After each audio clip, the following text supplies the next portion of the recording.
perspektyvus treneris.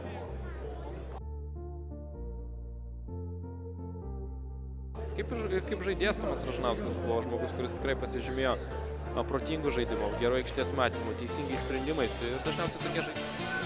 Labai neblogas išėjimas į atakas. Sulo žaidėjai greiti, net techniškai puikiai išdamiausias. Vėl turbūt europinių rungtynių pasaulyje labiausiai. Mušė iš labai artimos distancijos jis.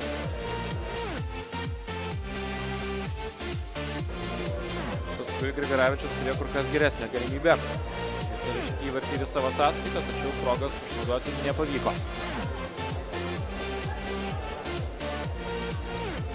Budžia. Mes šiandien Sūduvos gynėjai pernelyg daug darbo Brazilija. Ir tikrai tokios geros nuotaikos Marijampolėje kaip šiandien, tokios nuotaikos būna nedažnai. Turėjo būti daugiau. Sūduvas. Sūduva šiandien stadione. Girdime. Būtent Grigaravičius, kuris įmušė įvartį irgi Atlanto vartų. Ir tai reiškia, kad Isoda turėjo žaisti šiandien nuo pirmųjų minučių aikštėje, tačiau nežaidžia ir nežaidžia dėl tų objektyvių priežasčių. Na, taip kad galima sakyti rašyti, tačiau Vaskelo yra aukšto lygio žaidėjas. Galbūt ramiau, šaltakraujiškiau sužaisti, nes varžovų aplink jo nelabai buvo. Na, Džordžijas Ruso atrodo, kad grasino. Kalbant apie Atlanto komandą, ši ekipa kol kas rungtyniauja be keitimų, nes pasibaigė lygiosiamis 0-0. Įvarčio neįmušė nei viena, nei kita ekipa.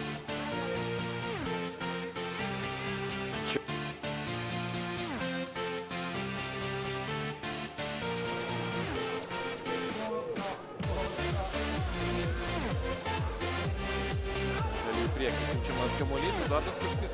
Sunkias tiek tam pačiam Dmitrienko, tiek tam pačiam Tarasenko. Buvo sunku mušė iš labai artimos distancijos jis. Onda bus tai jau tikrai. Ar bus keitimų? Čia kitas klausimas. Oi, kaip kietai žaidžia Snapkauskas, namie teisėjas nemato.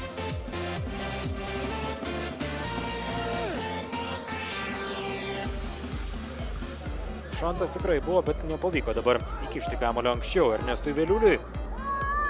Etape.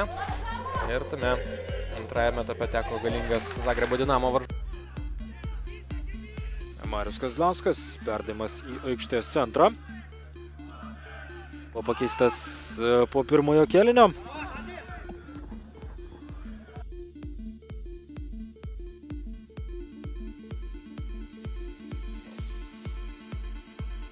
Galbūt ne viskas pavyko.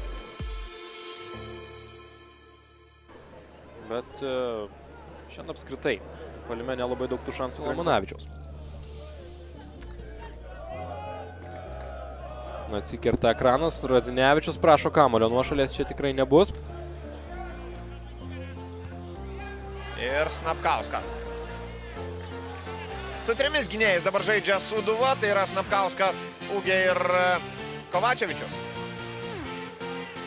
Na, pasirinkimo nelabai. Atostogų nebuvo, Sūduva. Pažadėjai, atostogas tokias turėjo. Dabar jau būtent tas pats Jurijus Kirilovas, jo perdavimas į priekį, žaidžia į Sodą. Tadas Eliošius kairiajame krašte. Keitimas atliktas jau 43 rungtynių minutę, taigi nebedaug lieka iki galiausiai 1-0. Toks rezultatas yra ir toks dega šviesliai. Niekas dar kol kas nepasikeitė nuo tos 25-osios rungtynių minutės, taigi komandų sudėtis yra tokios. Marija, vieną keitimą dar turi ir Sūduva. Galbūt arba Arminas Vaskela, arba Markas Andželkovičius aikštėje pasirodys.